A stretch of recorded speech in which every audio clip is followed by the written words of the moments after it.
Hola, ¿cómo andan? Bienvenidas y bienvenidos a Seguimos Educando. Acá estamos, haciéndole el aguante a la comunidad educativa como todos los días, trayéndote conocimiento, información, curiosidades, fotos, ideas, como para que te mantengas con la mente bien despierta, para seguir aprendiendo. También estamos acá para acompañar y ayudar a los y las profes. No reemplazamos a la escuela porque no se puede y porque no queremos tampoco. Lo que estamos haciendo acá es acompañarlos también a quienes tienen que educar para que tengan material, para que tengan formas de enseñar, actividades planificadas. Bueno, ustedes saben, y acá estamos para colaborar con la comunidad educativa hasta que podamos volver a encontrarnos en una escuela. Tenemos clases lindísimas hoy, así que te invitamos a quedarte. Enseguida nada más vamos a empezar. Pero acordate que nos estamos cuidando del coronavirus y para eso hay algunas cositas que tenés que hacer en casa. Acordate, lávate las manos varias veces por día. Es importante, con agua y jabón y un rato largo. Podés cantar una canción, lo que vos quieras para acordarte que tienen que ser más o menos 40 segundos. Trata de no tocarte los ojos, la nariz, la boca, porque por ahí entra el virus. Así que las manos lo más lejos posible de la cara. Si vas a toser o estornudar, hacelo acá, en el pliegue interior del codo, así. Ventila los ambientes. Aunque haga frío, abrimos las ventanas y que circule un poco el aire. Así se limpia el aire que respirás y es un poco más limpito. Desinfecta los objetos que usás con frecuencia, ¿viste? Vos fijate, bueno, tengo mucho en la mano algo, algo de la consola, el teléfono, bueno, mantenelo desinfectado. Si tenés fiebre, tos o dificultad para respirar, llama desde la ciudad de Buenos Aires al 107, desde el Gran Buenos Aires al 148 y a nivel nacional al 0800 222 1002. Vamos a cuidarnos entre todos y todas. ¿Cómo prevenir virus respiratorios, incluyendo el coronavirus? Lavarse las manos frecuentemente, sobre todo antes de ingerir alimentos y bebidas y luego del contacto con superficies en áreas públicas. Al toser o estornudar, cubrirse la nariz y la boca con el pliegue del codo. Inmediatamente después, lavarse las manos. Evitar el contacto directo con personas que tengan enfermedades respiratorias. Si viajaste a países con circulación del virus y sos docente, no docente o estudiante, se recomienda aislamiento domiciliario por 14 días, aunque no tengas los síntomas. Podrás solicitar licencia extraordinaria. Seamos responsables para evitar el contagio. Para más información, comunícate con el Centro de Salud de la Universidad Nacional de Río Cuarto. Muy bien, después de estos consejitos, ¿qué les parece si empezamos la primera clase? Ojo, en un rato viene Julieta de Formación Ética y Ciudadana, pero ya está con nosotros para la clase de Lengua y Literatura, Micaela. ¿Cómo estás, Mica? Bienvenida. Hola, Ángela. Todo bien, por suerte. Bueno, me alegra. Ahí ya veo que trajiste libros, trajiste un montón de mundos para recorrer. ¿Cuál es el tema de la clase de hoy? El tema y los objetivos los vamos a dejar en suspenso porque les vamos a proponer a los chicos y a las chicas que están mirando el programa si se animan a descubrir cuál va a ser el tema de la clase de hoy. Bárbaro, buenísimo. Sí. Pero para poder descubrirlo vamos a empezar primero con una lectura de un fragmento de un cuento. ¿Te animás a leerlo? Dale, este que me dejaste acá. Sí, ese que teníamos preparado. Bien. Fragmento de un cuento para adivinar el tema de hoy. Visiones del robot. Supongo que debo empezar explicando quién soy yo. Soy un miembro muy joven del grupo temporal. Los temporalistas, para aquellos de ustedes que han estado demasiado ocupados intentando sobrevivir en este duro mundo del 2030 para prestar atención a los avances de la tecnología, son los actuales aristócratas de la física. Se ocupan del más espinoso de los problemas, el de moverse a través del tiempo a una velocidad diferente de la constante progresión temporal del universo. En definitiva, están intentando desarrollar los viajes en el tiempo. Vamos a dejarlo ahí. Este relato que leímos, ¿no? Este fragmento, ¿se parece a alguno de los textos con los que estuvimos trabajando? Por ejemplo, el policial, el fantástico o el maravilloso. ¿Tiene alguna característica? No, el policial no. Algo como no tan real tiene. Sí, pero está bueno. Vos ya me dirás cuál es la diferencia. Cosas hay, similitudes hay, sí, pero no es igual a ninguno de estos géneros. No es igual, correcto. ¿Por qué? Porque estamos en presencia de un nuevo género. Qué bueno. Eso, que es el tema con el que vamos a trabajar en la clase de hoy, que es la ciencia ficción. Ciencia ficción. Ese va a ser nuestro tema. Y nuestros objetivos van a ser reconocer los cambios que fue teniendo este género a lo largo de la historia, ver quiénes fueron sus mayores representantes y las obras más importantes, y también ver claramente cuáles son esas características que lo lo hacen el género de ciencia ficción y que lo diferencian, como dijimos, del policial, del maravilloso y del fantástico. Claro, me decís ciencia ficción y pienso extraterrestres, naves espaciales, otros mundos distintos. Sí, es eso. Vamos a anotar 3 cositas que aparecen que nos van a ir guiando un poquito en nuestra clase. Como vos dijiste, los viajes en el tiempo, los extraterrestres. Entonces, aparecen elementos que no son de la actualidad, ¿no? Aparece un mundo que es diferente. Y es un mundo, como veíamos en el fragmento, en el futuro. En el cuento decía el 2030. Sí. Pensemos que cuando se escribió ese cuento, Isaac Asimov lo escribió en 1990. Entonces ya pasaron varios años. Estaba pensando en un universo futuro. 30, ¿no? 30 años. Sí. Y con respecto al 2030 serían imaginar 40 años hacia adelante. Sí. Entonces aparece una sociedad futura, un mundo que se está pensando en el futuro, en el que además la ciencia y la tecnología van a tener un rol fundamental. Y como vimos en este primer fragmento, el elemento que aparece son los robots, como uno de los tópicos que vamos a ir encontrando dentro de estos tipos de relatos, ¿no? Entonces, en la ciencia ficción, ahora vamos a ver que tenemos como primera ayuda estos 3 elementos. A lo largo de la clase los vamos a ir desarrollando y vamos a ver qué aporte hace cada autor y cada autora. Bien, perfecto. Arranquemos con material entonces, a ver cómo surge este género tan interesante que nos va a tener ocupados en la clase de hoy, la ciencia ficción. A ver el material. Hola, yo sigo viajando en busca de aventuras y conocimiento. ¿Me acompañan?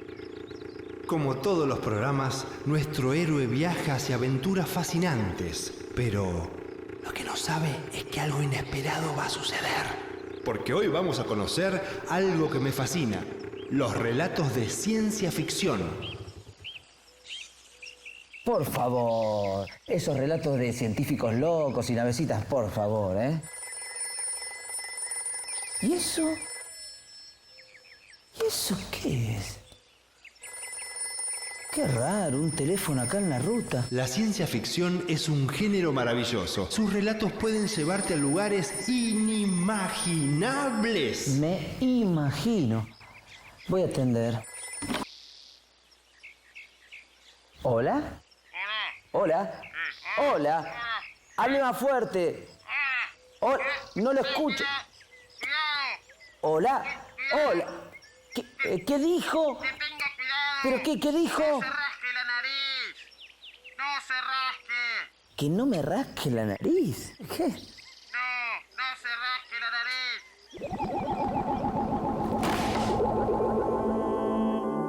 Queridos amigos, este es el comienzo de esta historia.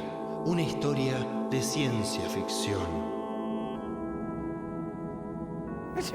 No es fácil definir cuándo nace el género de ciencia ficción.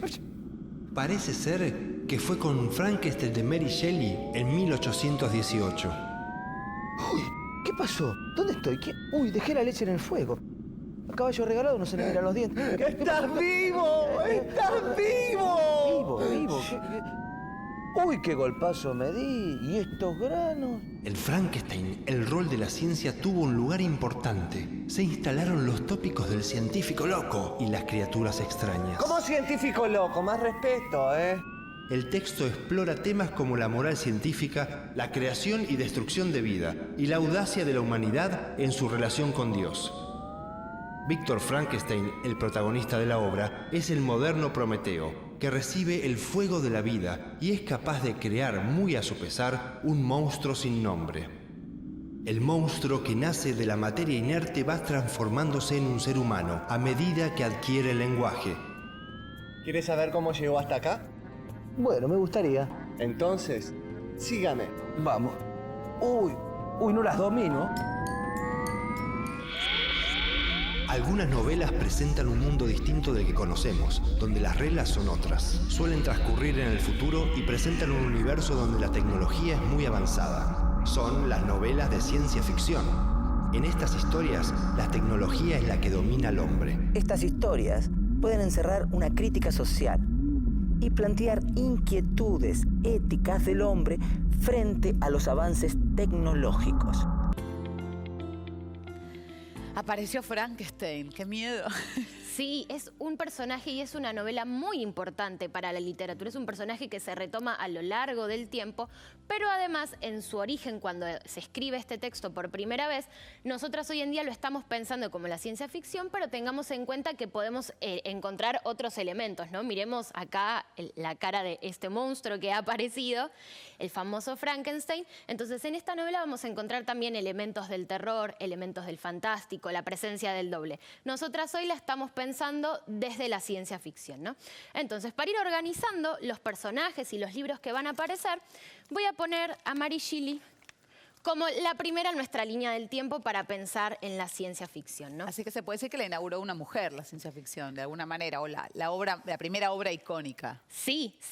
Y no solamente eso, como vimos en el relato policial, había aparecido un tipo de personaje, ¿no? El detective, el característico de estos tipos de relatos. Sí. Lo que va a hacer Mary Shelley en esta obra de Frankenstein es presentar un tipo de personaje que va a ser muy importante para la ciencia ficción, que es el personaje del científico loco. Es decir, ese científico que va más allá del límite de lo establecido por la ciencia. ¿Vos conocés algún personaje así científico loco? Bueno, el primero que se me ocurre es el de Volver al Futuro, Doc. Sí. ¿No? Con sus pelos blancos, tipo Einstein también. Esta idea del científico que quiere probar algo que todavía no está probado, que quiere ir más allá. Sí, tengamos en cuenta que estos tipos de personajes, los científicos, van a investigar aquello que es el tabú para la sociedad, esos experimentos que la sociedad y la sociedad científica no aprueban. Estas cuestiones tienen que ver con pensar en el límite de la vida y la muerte, pensar en resucitar a los muertos, en lograr una inteligencia superior, es decir, querer ir más allá. Por eso se los considera científicos locos,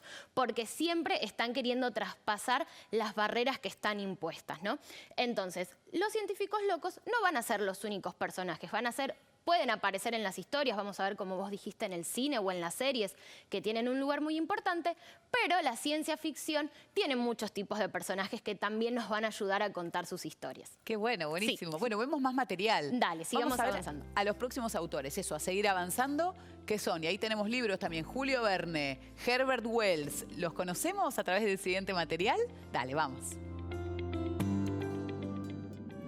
Julio Verne nació en Francia en 1828 y murió en 1905. Fue uno de los primeros que se dedicó a escribir relatos de aventuras con base científica.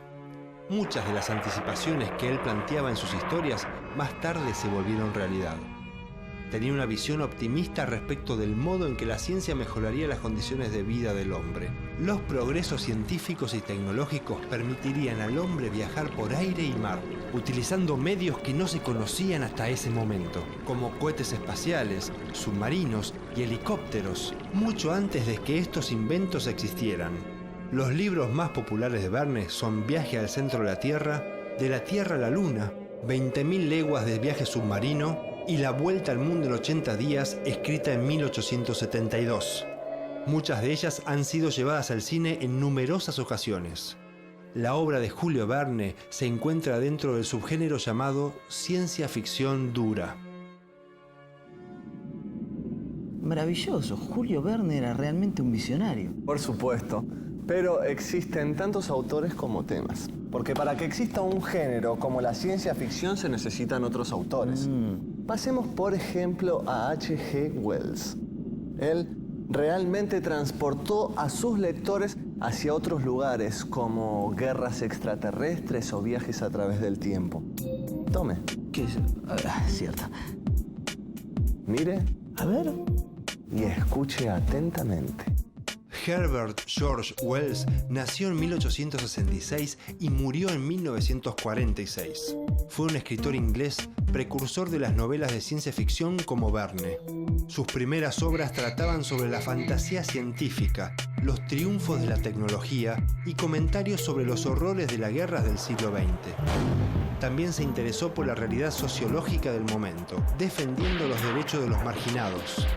Wells creía en un mundo mejor, pero poco a poco se volvió más pesimista con una visión oscura del futuro, como lo refleja en su libro La máquina del tiempo, escrita en 1895. También se ocupó de las alteraciones biológicas en humanos y animales, y de los científicos locos, como La isla del Dr. Moreau en 1896, y los seres humanos con poderes extraordinarios, como el hombre invisible. Qué bueno, súper interesante. Saben que Viaje a la Luna fue llevada al cine por Georges Méliès y es uno de los primeros cortos. Y si lo buscan en internet, va a estar, lo van a encontrar. Qué lindo todo este mundo del futuro. Sí, ¿no? Cómo se abre el mundo del futuro, los avances tecnológicos, los desarrollos de la ciencia. Es interesante pensar que la primera obra que vimos recién de Frankenstein es la primera. Pero con los autores que vamos a ver ahora, con Julio Verne y con Wells, el género ciencia ficción se empieza a popularizar. Por ende, se empiezan a producir en mayor cantidad de estas obras y empiezan las características a delimitarse, ¿no? Sí. Entonces, vamos a sumar a nuestra línea de tiempo a Julio Verne, Bien. uno de los escritores más importantes. Me faltó ponerle la cintita. Y vamos a ver que en la obra de este autor vamos a encontrar una mirada utópica sobre la ciencia. Esto es lo importante. ¿Por qué? Porque frente a los desarrollos científicos y al avance de la ciencia, elementos que se van creando, los escritores van a decir, bueno, ¿cómo son estos mundos? ¿Van a ser mundos buenos o van a ser mundos malos? En el sentido de cómo va a ayudar la ciencia. Bueno, Claro. Julio Verne lo que va a hacer es tener esa mirada utópica, es decir, que la ciencia y la tecnología están a disposición de que las personas puedan llegar a conocer grandes misterios, que puedan progresar, es decir, que hay una mirada optimista frente a la ciencia. Sí. Lo que vamos a ver en el otro escritor, que es Wells, ahí está, muchas gracias, es que en su principio, cuando sus primeras obras, van a tener una mirada optimista frente a la ciencia y a la tecnología. Pero ya sus últimas obras, más cercano al siglo XX, porque acá estamos con estos dos autores en el siglo XIX, vamos a ver que cambia. Es decir, que esa mirada optimista deja de serlo y se convierte en un escéptico, empieza a descreer de la tecnología. Claro, de si la tecnología podía mejorar la vida de las personas o no, ¿no? Claro, exacto. Bien, sí, buenísimo. empieza a cuestionar esas cuestiones, es decir, la ciencia nos va a ayudar, no nos va a ayudar. Y aparece también algo muy importante en estos relatos de ciencia ficción, que es la crítica social. Utilizamos la ciencia ficción y la tecnología para mostrar cuál es la realidad actual y también pensemos que estamos hablando de mundos futuros, no es como una advertencia. Bueno, tengamos cuidado con el uso de la ciencia y de la tecnología para que no se ponga en riesgo a la humanidad. Entonces, ahí también aparece una crítica a estas miradas tan optimistas sobre la ciencia. Claro, muy bien. Bueno, enseguida lo vamos a seguir desarrollando. Sí, lo vamos a seguir trabajando. Ahora llegó el momento de hacer un recreo, pero estos escritores de hace 150 años, 100 años, ¿se imaginaban que vos podías desde tu casa con una computadora mover la plata, manejar tu banco o tu cuenta de banco? Bueno, no sé, pero nosotros te vamos a explicar cómo, cómo funciona el home banking, para que los adultos de tu casa, si querés llamarlos, sepan cómo pueden utilizar su cuenta desde tu propia casa. Y vos también, es importante que lo sepas, así los podés ayudar. Ahí va, Home banking, recreo y enseguida seguimos hablando de ciencia ficción. Estamos atravesando una etapa en la que debemos salir de casa lo menos posible, para cuidarnos a nosotros y a los demás. Por eso, es bueno hacer las operaciones de la vida cotidiana de la forma más fácil, rápida y segura posible. ¿Cómo pagar servicios por Home Banking? Podés pagar las facturas de tus servicios a través de Internet, sin salir de tu casa, haciendo tus pagos más rápidos y seguros, en forma gratuita y en cualquier momento del día. ¿Cómo lo hago? Para acceder al Home Banking por primera vez, debemos gestionar una clave de acceso en el cajero, es decir, una contraseña. Hay bancos que permiten hacerlo a través de una aplicación en el celular o llamando telefónicamente. Una vez creada la contraseña, ingresá a la página web de tu banco. Elegí la opción Home Banking. Ingresá el usuario y tu clave o contraseña. Selecciona la opción Pagos del menú principal y luego la función Pagar. Selecciona el rubro, por ejemplo, luz, agua y gas, y el ente o empresa. Ingresá el código de pago electrónico que figura en tu factura. Ingresá el importe de la factura que querés pagar. Figura como total en la factura. Selecciona la cuenta bancaria de donde se descontará el pago que estás realizando. Para finalizar, selecciona confirmar y realizar el pago. Aparecerá el comprobante, lo podés descargar o imprimir. La próxima vez que decidas pagar este mismo servicio por Home Banking, ya estará en la agenda de pagos. Los servicios también se pueden pagar sin salir de casa a través de billeteras virtuales para el celular. Paga por Home Banking. Es una opción gratuita, segura y cómoda. Cuidémonos entre todos y todas.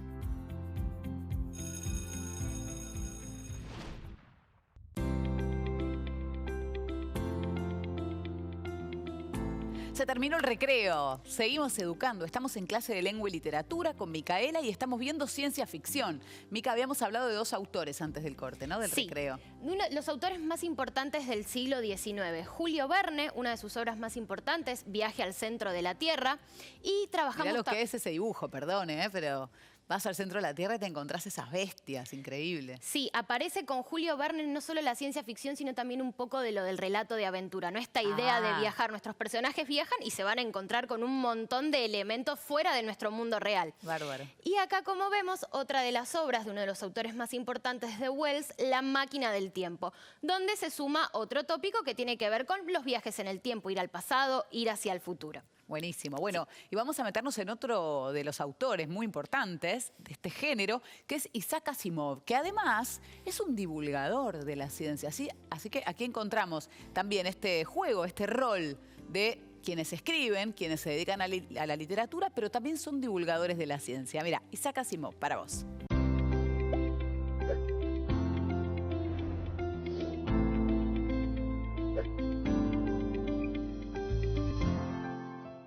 Isaac Asimov, la divulgación científica desde la literatura.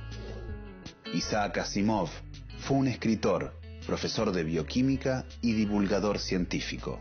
Su obra más importante es la serie de la Fundación, saga en la que narra la historia de una sociedad futura en la que los avances tecnológicos condicionan la estructura social y la vida de los humanos. Asimov formuló las 3 leyes de la robótica, que juegan un rol esencial en toda la saga, ya que explican cómo se debe pensar a los robots para que no sean una amenaza para la humanidad. Sus trabajos como escritor y divulgador científico siempre estuvieron vinculados, ya que en sus obras se esforzaba por mantener el rigor científico dentro de sus universos literarios. Los protagonistas de sus historias viajaban por la galaxia resolviendo misterios policiales en sociedades robóticas. Bien, excelente. Asimov, otro autor para que vayas a buscar, si te gusta. ¿Y con qué avanzamos? ¿Con qué seguimos, Mica? Bueno, vamos a seguir con nuestra línea del tiempo y vamos a meternos de lleno en el siglo XX para conocer a 2 de los autores más importantes también del género de ciencia ficción y para que podamos ver cómo va cambiando esta mirada sobre la ciencia. Vamos a poner primero acá a uno de los autores más conocidos, Huxley, y su obra Un mundo feliz.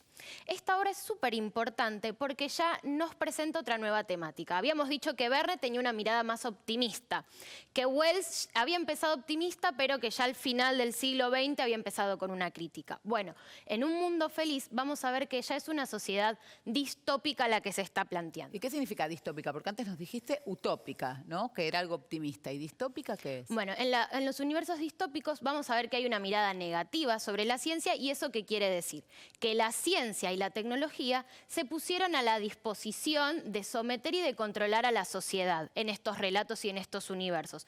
Por eso ya no estamos pensando en el progreso, sino que se está pensando en un sistema que los personajes y sus protagonistas van a tratar de combatir. Vamos a ver que acá la ciencia y la tecnología ya no solo aparece con los robots o con los inventos, sino que, como dijimos, se está pensando en el control. Eso quiere decir que determinados avances tecnológicos, muchos relacionados también con el control de la sociedad y del nacimiento, se van a poner al servicio de estas sociedades un poco más totalitarias, ¿sí? Que los personajes van a tener que enfrentar. Y eso lo vamos a ver también en otra obra muy importante de Bradbury, Fahrenheit 451, otro libro, otra obra que nos presenta un mundo donde la sociedad está controlada. Entonces, si te parece, esta obra, como es tan importante, vamos a trabajarla un poquitito. Dale, yo la leí en el colegio, en el secundario. Sí, es que en la escuela la trabajamos mucho. Esta obra es muy importante. Sí. Primero vamos a ir con el título. Sí. Fahrenheit 451. ¿Nos da alguna pista de algo? Sí, es una temperatura Sí. que está medida en los grados que no son los que habitualmente usamos en Argentina, sino en grados Fahrenheit. Y yo sé que es la temperatura a la que se prenden fuego los libros. Exacto, es la temperatura en la que arde el papel. Libros, revistas. Claro. Entonces, vamos a empezar a leer un poquitito algunos de los fragmentos para ver cómo es este mundo. Dijimos que es un mundo donde aparentemente se va a quemar el papel. Nuestro personaje principal va a ser un bombero, Montag, que trabaja de bombero, pero estos bomberos son particulares. ¿Por qué? Porque en vez de apagar incendios, son quienes los provocan. Entonces acá vemos cómo aparece una sociedad futura donde una profesión que nos es cotidiana cambia. ¿Querés leer uno de los fragmentos? Dale. Ahí está. Después me voy a pasar alcohol, porque no está muy bien pasarse objetos, pero lo importante es no tocarse la cara. Después nos pasamos alcohol y listo. Siguieron caminando y la muchacha preguntó: ¿es verdad que hace mucho tiempo los bomberos apagaban incendios en vez de provocarlos? No, las casas han sido siempre a prueba de incendios. Puedes creerme, te lo digo yo. Es extraño. Una vez oí decir que hace muchísimo tiempo las casas se quemaban por accidente y hacían falta bomberos para apagar las llamas. Montag se echó a reír. Ella le lanzó una rápida mirada. ¿Por qué se ríe? No lo sé, volvió a reírse y se detuvo. ¿Por qué? Ríe sin que yo haya dicho nada gracioso y contesta inmediatamente. Nunca se detiene a pensar en lo que le pregunto. Bueno, entonces vemos acá cómo aparece una sociedad futura en la que los bomberos no estaban a disposición de apagar los incendios y aparece un personaje que es la vecina de Montag, de nuestro protagonista, que pone en tensión, porque tenemos que pensar que en las novelas distópicas esta sociedad no es percibida como tal en un principio por los protagonistas, es decir, que los protagonistas no son conscientes de que están siendo controlados o Sí, de sometidos. hecho él dice que mentira que antes los bomberos apagaban las casas. Claro, sí, aparte pensemos que es un pasado que ya quedó muy lejano. Es como si hoy en día estuviésemos pensando en las sociedades griegas, ¿no? Que decimos, no, eso pasó hace un montón. Bueno, se pone un poco en juego esto, ¿no? Que nos vamos dando cuenta nosotras que en realidad no es algo tan lejano que los bomberos sí apagaran los incendios. Claro. ¿Querés avanzar un poquitito más? Sí, leemos otro fragmento que no es a continuación, ¿eh? Montag vaciló. ¿Siempre ha sido así? ¿El cuartel de bomberos, nuestro trabajo? Bueno, quiero decir que hubo una época, repitió Beatty. ¿Qué manera de hablar es esa? Tonto, pensó Montag, te has delatado. En El último fuego, un libro de cuentos de hadas del que casualmente leyó una línea. Quiero decir, aclaró, que en los viejos días, antes de que las casas estuviesen totalmente a prueba de incendios, de pronto pareció que una voz mucho más joven hablaba por él. Montag abrió la boca y fue Clarice Maclellan la que preguntaba: ¿no se dedicaban los bomberos a apagar incendios en lugar de provocarlos y atizarlos? Es el colmo. Stoneman y Black sacaron su libro guía, que también contenía breves relatos sobre los bomberos de América, y los dejaron de modo que Montag, aunque familiarizado con ellos desde hacía un tiempo, pudiese leer. Establecidos en 1790 para quemar los libros de influencia inglesa de las colonias. Primer bombero, Benjamin Franklin. Regla: 1. Responder rápidamente a la alarma. 2. Iniciar el fuego rápidamente. 3. Quemarlo todo. 4. Regresar inmediatamente al cuartel. 5. Permanecer alerta para otras alarmas. Bueno, qué interesante, ¿no? Porque la sociedad, para que tenga su fundamento y se pueda sostener, también se empiezan a formular diferentes leyes, ¿no? Vemos que aparecen ahí lo que tienen que hacer los bomberos en esta nueva sociedad actual. Pero además una historia reescrita que inventa que en 1790 se crean los bomberos para quemar libros. Claro, sí, cambia todo. Para quemarlos por peligrosos, ¿no? Para que no se leyeran, claro. Muy bien, por eso. ¿Por qué? Porque los libros son peligrosos en esta sociedad. ¿Por qué? Porque permiten a las personas pensar, imaginar, crear en nuevos mundos, cuestionar también, ¿no? Entonces el libro aparece como un artefacto peligroso que hay que destruirlo. Como vimos, nuestro personaje ya empieza a cuestionar gracias a su vecina, esta joven, esta adolescente que le dice, ¿seguro que siempre fue así? Y bueno, a partir de ese momento, nuestro protagonista, Montag, se convertirá en este héroe distópico. ¿Por qué? Porque va a poner en tensión este sistema con una gran resistencia, porque la sociedad está de acuerdo, la sociedad vive feliz en este mundo. Entonces, lo vamos a dejar acá y la invitación es para los chicos y para las chicas que se animen a continuar con la historia de este héroe bombero. Qué bueno, está buenísimo, Mica. Bueno, ¿qué pasará? Los tienen que leer, ¿eh? O lo pueden inventar, como dice Mica, se lo imaginan ustedes. Bueno, vamos a ver más material sobre estos mundos distópicos, no ya un futuro en el cual la tecnología nos va a hacer felices, sino un futuro en el cual la tecnología está a disposición del control. A ver, vamos a verlo. En este caso le voy a hablar de las novelas distópicas. Distópicas. Son relatos sobre sociedades futuristas, totalitarias y opresivas, donde no existe la igualdad social. Por ejemplo, mire, aquí hay uno. A ver, Un mundo feliz de Aldous Huxley. Claro, mire qué bárbaro. No llegó, bueno, pero voy. Esta novela fue publicada en 1932. La historia se desarrolla en una época donde las personas son incubadas y predestinadas desde que nacen para pertenecer a diferentes castas sociales. Cada una de ellas está destinada a realizar ciertas tareas. Se la considera como una de las obras cumbres dentro de las novelas distópicas. Junto a la novela Fahrenheit 451 de Ray Bradbury y 1984 de George Orwell, se introduce la noción del gran hermano como un ente que nos vigila constantemente. Y si a mí hay algo que no me gusta, es que me anden vigilando. Bueno, pero si yo no lo vigilé, cuando se fue de campamento, yo no fui a acampar con usted. No, sí, pero no hablo de usted. Hablo del gran hermano, de las novelas de 1984. Esta novela de política ficción distópica que fue escrita en 1948 y editada en el 1949. Un año después. Exactamente. Mire qué interesante, realmente. No llego, pero voy, ¿eh?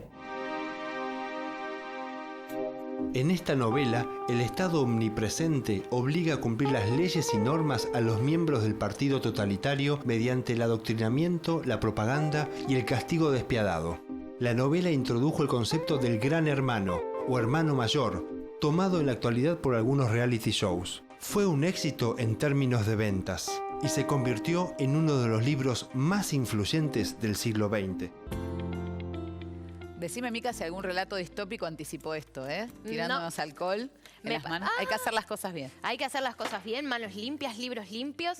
Vos me preguntabas, y sí, hay una escritora que anticipa un poquitito estas cuestiones, pero la vamos a dejar para el final, todavía no. Muy bueno. Sí, vamos a seguir con los que estamos trabajando, ¿te parece? Sí, dale.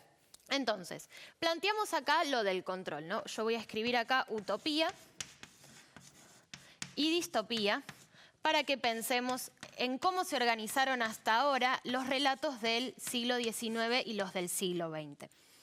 Como vimos, a partir del siglo XX, los relatos distópicos empiezan a tener mucha relevancia, se empiezan a producir muchas novelas desde esta mirada, con una crítica muy fuerte hacia los avances de la tecnología y de la ciencia, y en el siglo anterior había una mirada mucho más utópica, positiva, también mucho más alejada, ¿no?, de los desarrollos científicos y de los avances que conocemos hoy en día. Entonces, vamos a ver que en estos universos distópicos van a aparecer estos héroes, las protagonistas y los protagonistas, que van a tener una vida muy difícil porque el sistema ya está muy bien armado para la sociedad, entonces enfrentarlos les va a costar un poco, pero son quienes ponen en cuestión esta idea de felicidad, ¿no? Al principio de la historia se plantea una felicidad para la sociedad y estos personajes van a decir, bueno, quizás no siempre fue así o por qué tiene que ser así.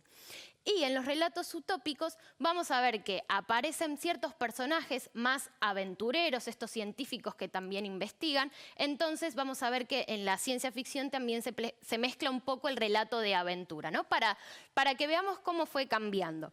Ahora, en el siglo XXI, actualmente, vamos a ver que tenemos mucha producción de la ciencia ficción, no solamente en libros, sino también en series, en películas. Y todo eso ayuda a que las características del género vayan cambiando.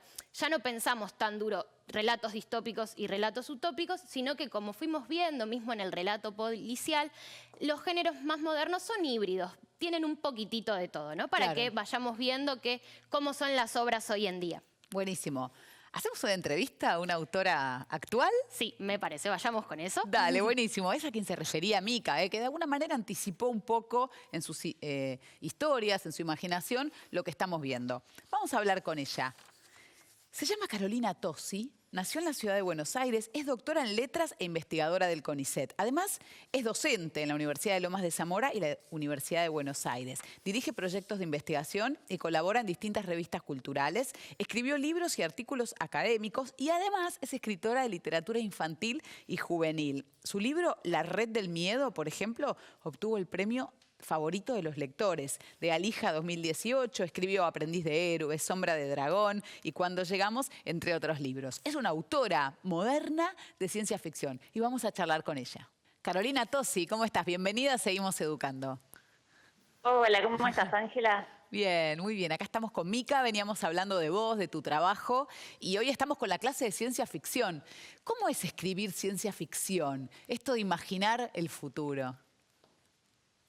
Bueno, para mí en realidad fue un desafío porque yo la verdad que me encanta la literatura de ciencia ficción, leí mucho más que nada en la adolescencia y claro, escribir es otra cosa, porque lo que sucede con la ciencia ficción es que como generalmente las historias suceden en un futuro o en una realidad paralela, hay que crear un mundo de cero, ¿no? Es como que uno tiene que diseñar un nuevo mundo, ser una especie de arquitecto. Entonces, la verdad que lo que más me costó de la historia fue justamente la preescritura, pensar, imaginar todo este mundo que, bueno, tiene otras reglas, que tiene otras normas sociales y otras condiciones también biológicas y ambientales. Y en realidad yo para comenzar a escribir este libro, hubo varios puntos de partida, ¿no? Digamos, como varios elementos que me hicieron pensar esta historia. Y uno de ellos fue, bueno, que yo la escribí en el 2012, no sé si se acuerdan que era todo el tema de la premonición de que se acababa el mundo según los mayas. Entonces había toda una serie, claro, una serie de sucesos ecológicos, hubo muchos tsunamis, terremotos, etcétera, que es como que de alguna manera alentaban esta teoría. Y además de eso, además de toda la cuestión ecológica, estaba como en ebullición las redes sociales. Comenzaba con mucha fuerza Facebook, y ahí me hice pensar toda esta cuestión de cómo ser amigo de alguien que uno ni siquiera conoce. Ahora es como que lo tenemos casi naturalizado, pero en esa época a mí me hacía mucho ruido la palabra amigo, ¿no? En una red de este tipo. Y además hubo un fenómeno que yo, digamos, lo vi en un diario, en una noticia. Por eso es como que uno siempre tiene que estar, para los chicos que escriben, ¿no? Como alertas a esas noticias que nos pueden mover para escribir una historia. Hay yo no sé si llamarlo hábito, estilo de vida, también se le tiene el nombre de síndrome, que es el hikikomori. No sé si lo han escuchado, que es una forma de vida que comenzó en China, se extendió a algunos países asiáticos, que son más que nada adolescentes que viven aislados, ¿no? En sus habitaciones, sin salir de su casa y prácticamente sin salir de sus habitaciones, y conectados con las redes. Entonces eso me hizo pensar, ¿qué pasaría en un mundo en el que la gente no puede salir porque hay un temblor, hay una cuestión ecológica, bueno, que hace imposible la vida sobre la Tierra, y tienen que vivir en las profundidades totalmente relacionados por las redes? Digamos, es como que pensé un poco esto del aislamiento social en esa época. Claro. Sí. Y bueno, la verdad que a mí lo que me impresionó es un poco los efectos de la lectura, digamos, hasta el año pasado y a partir de este año. Hasta el año pasado, cuando iba a los colegios, me encontraba con los lectores en las ferias del libro, lo que ellos me decían era esta cuestión del extrañamiento, más en el primer capítulo, que es cuando yo planteo esta nueva forma de vida. Claro, ellos me decían, ay, pero qué loco, qué extraño vivir aislados. Aparte hay otros factores, ¿no? En la novela que por ahí en ese momento los sacudía mucho, como esta cuestión de que no se podían abrazar, que no se conocían entre sí, que vivían en las redes a través de un avatar.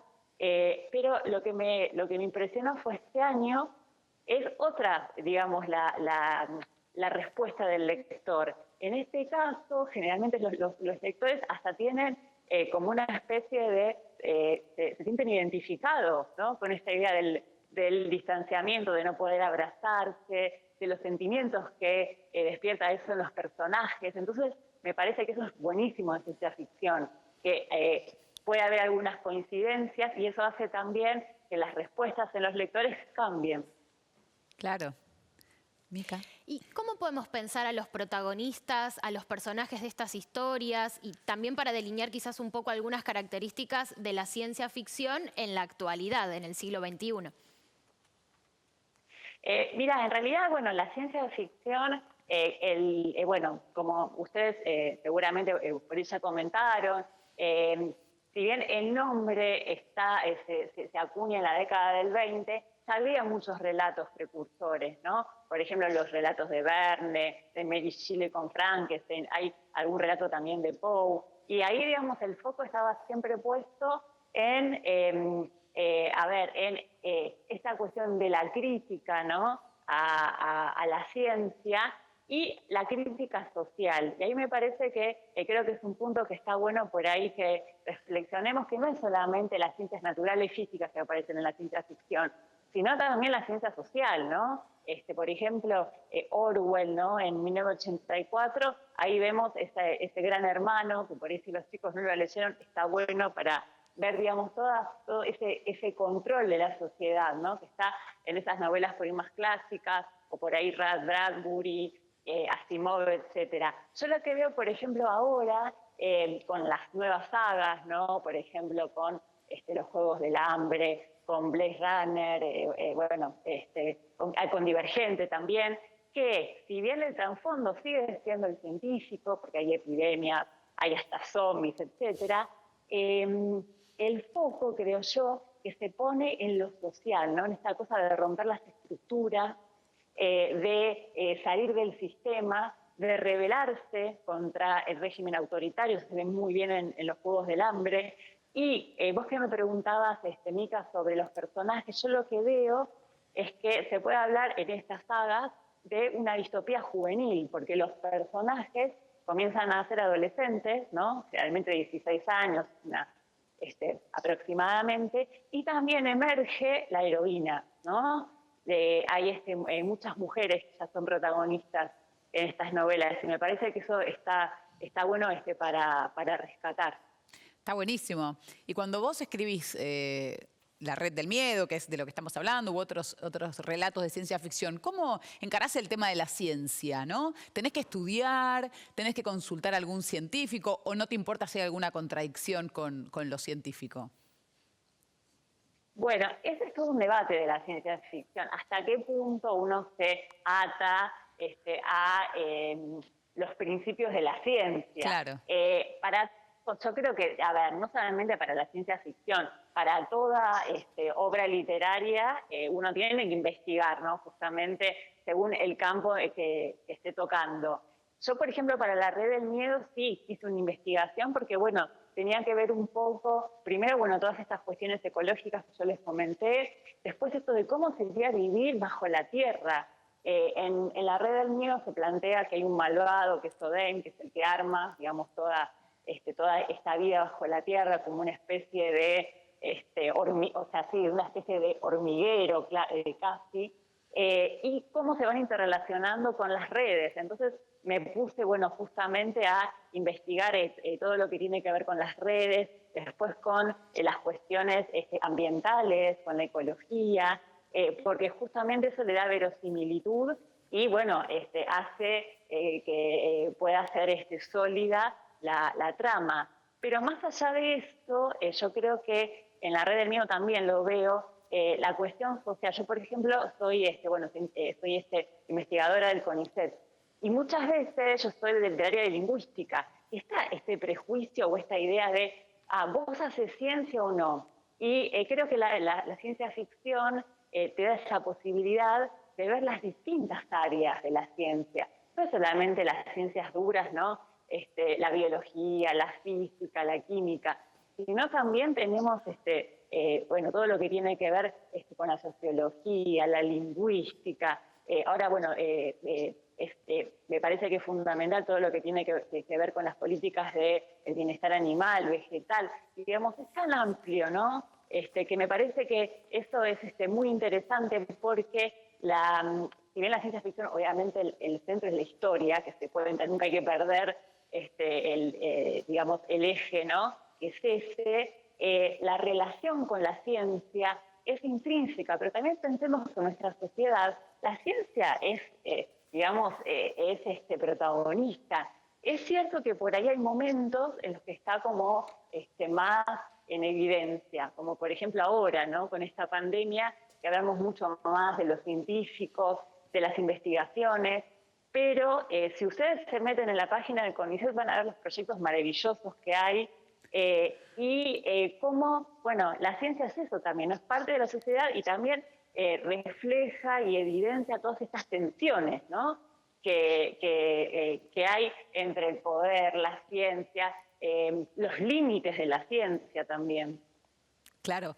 Y por último, Carolina, ¿qué consejo le darías a los chicos? ¿Qué le dirías a algún chico o chica que te está escuchando y dice, ay, yo quiero escribir sobre ciencia ficción? A ver, yo el consejo sugerencia, ¿no? Que siempre doy, es que el tema no sobrepase a la trama. Digamos, lo central es la trama, lo que uno quiere contar. Porque si no, pasa eso que el tema eclipsa lo que es la narrativa y es como que queda una cosa y medio difusa, ¿no? Para eso uno escribe una crónica, un diario íntimo, qué sé yo, si quiere escribir, por ejemplo, sobre una pandemia.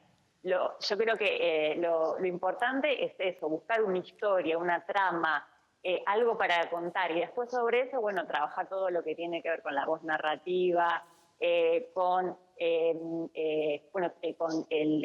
lenguaje en sí, como voy presentando, ¿no? Los personajes, la historia en sí. A mí lo que me sucedió con La Red del Miedo es que en el primer capítulo, como yo tenía que hacer un informe, ¿no? De lo que iba a suceder en la novela, yo enseguida pensé en, voy a, de alguna manera, evocar al discurso científico. Lo escribí como si fuera un informe, con un discurso como un poco duro, que a veces al lector es como que le choca un poco, hasta que después se acostumbra, y también es un efecto estético, ¿no? Entonces me parece que eso es lo importante, que esté la historia, la trama, y a partir de ahí, ir trabajando el desarrollo, ya sea del cuento, de la novela. Lo que también les puedo sugerir es que pueden ser que quizás a alguien no le gusta escribir tanto, entonces por ahí pueden trabajar en forma colaborativa. Quizás, no sé, alguien que por ahí le gusta escribir más y otro que tiene algún interés en alguna de estas áreas, ¿no? Que yo les comenté, y pueden colaborar en lo que es la investigación. Me parece que en ese sentido está muy bueno para trabajar de a dos o un grupo. Está buenísimo, re linda idea. Bueno, muchísimas gracias, Carolina, por toda esta charla. Nos encantó tenerte acá. Muchísimas gracias a ustedes. Bueno, mando un beso. Un beso grande.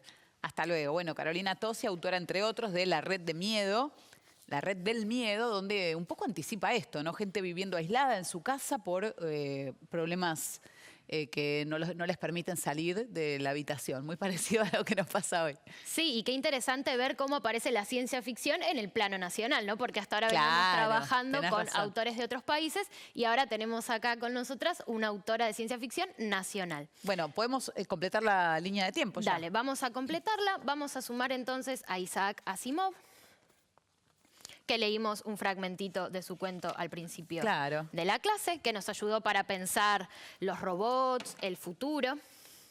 Vamos a sumar también a la escritora de Los Juegos del Hambre, que Carolina comentaba, como una de las novelas, mira, voy a ponerla por acá, del siglo XXI, en la que aparece una protagonista mujer, una heroína, la protagonista Katniss, que se va a enfrentar a esta sociedad de control. Y por último, vamos a sumar acá, en 2012, a Carolina y a La Red del Miedo, para que veamos entonces cómo fue, ¿no? A lo largo de la historia, cómo fueron apareciendo diferentes temáticas, los robots, los científicos locos, los viajes, las pandemias, ¿no? Para que veamos que es muy amplio el mundo de la ciencia ficción. Bueno, buenísimo. Y para resumir tenemos una placa. ¿A verla? donde pusimos todo el contenido de la clase para que te quede claro. Género ciencia ficción es un género literario de ficción cuyos contenidos tratan de las posibles consecuencias de inventos científicos y técnicos.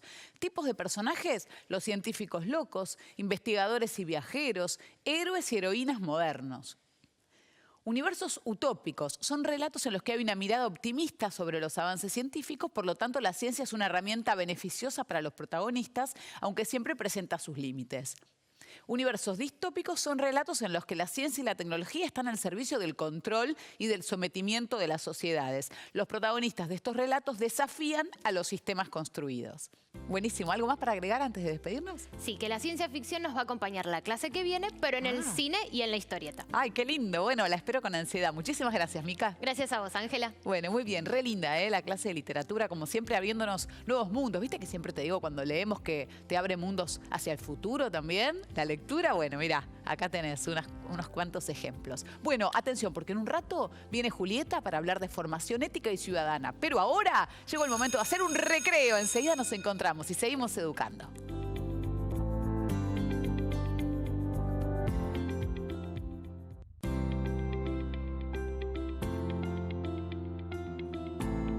Venga, que se terminó el recreo, ¿eh? Seguimos educando. Empieza la clase de formación ética y ciudadana con Julieta. ¿Cómo andas, Juli? Bien, ¿y vos? Bien, muy bien. La semana pasada nos vimos, seguimos trabajando con los temas vinculados a las construcciones de género, así que nos metemos con eso. Hoy vamos a trabajar con los derechos de la mujer y con la lucha en torno a esos derechos, cómo se fueron construyendo, cómo fuimos ampliando los derechos que antes estaban en muchos casos solamente asignados a los hombres. Bien. ¿Con qué objetivo, Juli? Bueno, los objetivos son, en primer lugar, conocer un poco este carácter sociohistórico del proceso de construcción de los derechos de las mujeres, entender que todavía, a pesar de ese marco legal y de esos logros que fueron surgiendo a lo largo de la historia, seguimos peleando, y que todo esto tiene que ver con un proceso de lucha, que no solamente es un gobierno que aplica o que sanciona una ley, sino que hay atrás todo un proceso de lucha de las mujeres para ir ampliando sus derechos y logrando incorporarse. Obviamente, frente a esto, promover una ética ciudadana, una participación ciudadana, como siempre decimos en esta materia, que bueno, si esto es producto de la lucha, entonces necesitamos a la sociedad civil activa, ¿no? Y buscando demandar aquellos derechos que todavía no existen, no fueron construidos, sostenerlos. Bueno, nosotros también tenemos esa responsabilidad como ciudadanos y ciudadanas. Y por último, conocer que obviamente la ampliación de un derecho, cuando hablamos de derechos, estamos hablando de algo dinámico, de algo que, como digo siempre, va cambiando a lo largo de la historia, que la ampliación de los derechos es fundamental para la vida democrática, que cada momento histórico va permitiendo esa ampliación de los derechos y, por lo tanto, eso forma parte de la democracia, esta modificación. Está buenísimo. Bueno, recordemos un poco lo que veníamos viendo, porque se vincula y mucho con la clase pasada. Bueno, la clase pasada venimos trabajando todas estas clases alrededor de la construcción de las identidades. Nos metimos de lleno la clase pasada con la identidad de género, y en ese sentido trabajamos con dos conceptos fundamentales, ¿no? Para poder entender cómo se van construyendo alrededor de nuestras identidades ciertas ideas. Trabajamos con la idea de sexo, ¿no? como ese concepto, esa noción que solamente refiere a lo biológico, es decir, a nuestra genitalidad. Y después trabajamos con la concepción de género, que tiene muchas miradas teóricas a su alrededor, todavía está en debate sobre qué es, no es que hay una única definición, pero podríamos decir que la concepción de género nos viene a mostrar todas aquellas atribuciones, atributos, funciones, roles sociales y construidos socialmente alrededor de ese sexo, ¿no? Entonces, para cierta genitalidad, ¿sí?, se le asocia, se le atribuye ciertos roles. Y la clase pasada hablamos sobre los roles que se le asignan a las mujeres y los roles o las funciones o los atributos que se le asignan a las mujeres y a los varones. Bien.